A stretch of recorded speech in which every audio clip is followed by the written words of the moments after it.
धारानगरी एक ऐसा राज्य जहां सुख और समृद्धि का साम्राज्य था। यहाँ राजा खड्ग सिंह राज करते थे, जिनकी न्याय प्रियता और वीरता की चर्चा दूर दूर तक फैली थी। उनकी पत्नी रानी रूपवती न केवल सुंदर थी, बल्कि वह एक पतिव्रता स्त्री भी थी, जिनकी छाया में उनके दो पुत्र रूप और बसंत पल बढ़ रहे थे। सब कुछ ठीक चल रहा था, पर फिर एक दिन अचानक रानी रूपवती बीमार पड़ गई।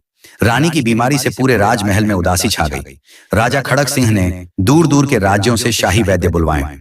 हर तरह का उपचार किया गया, लेकिन कोई भी वैद्य रानी की बीमारी को नहीं पकड़ पाया।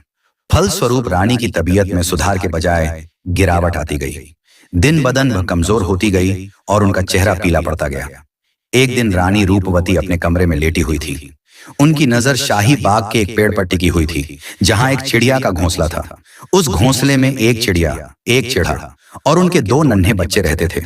रानी को उन्हें देखकर थोड़ी शांति मिलती। वह सोचती, कितना सुंदर दृश्य है, एक छोटा सा परिवार साथ में खुशियां बांट रहा है। लेकिन कुछ दिनों बाद वह चिड़िया मर गई। चिड़ा अकेला रह गया। कुछ समय बाद वह एक नई चिड़िया को ले आया। रानी ने यह सब देखा और मन ही मन सोचा, शायद जीवन का भी यही सत्य है। एक जीवन समाप्त होता है तो दूसरा शुरू हो जाता है। लेकिन फिर एक दिन कुछ ऐसा हुआ कि रानी का दिल दहल गया। चिड़ा दाना लेने गया हुआ था और नई चिड़िया ने उन दोनों नन्हे बच्चों को घोंसले से नीचे गिरा दिया। वे मासूम बच्चे नीचे गिरकर मर गए। जब रानी रूपवती ने यह सब देखा तो उनका हृदय पीड़ा से भर उठा। रानी के मन में ढेरों विचारों ने जन्म ले लिया। क्या मेरी हालत भी उस चिड़िया जैसी है? क्या मेरी मृत्यु निकट है? और अगर ऐसा हुआ तो क्या राजा किसी और रानी को ले आएंगे? क्या वह मेरे रूप और बसंत को प्यार देगी, या फिर उन्हें भी इसी तरह निर्दयता से ठुकरा दिया जाएगा? यह सब आंखों के आगे आते ही रानी की आंखों से अश्रुधारा बहने लगी।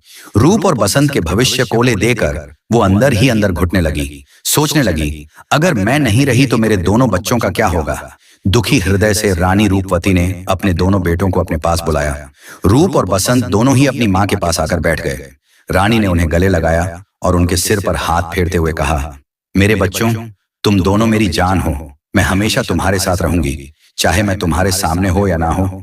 तुम्हें एक दूसरे का साथ कभी नहीं छोड़ना है, समझे? माँ की बात सुन। रूप चिंतित हो कहता है, माँ तुम ऐसा क्यों कह रही हो? तुम ठीक हो जाओगी, है ना? बसंत भी मासूमियत से बोल उठा, हाँ माँ, तुम जल्दी ठीक हो जाओ, हम तुम्हारे साथ खेलना चाहते हैं।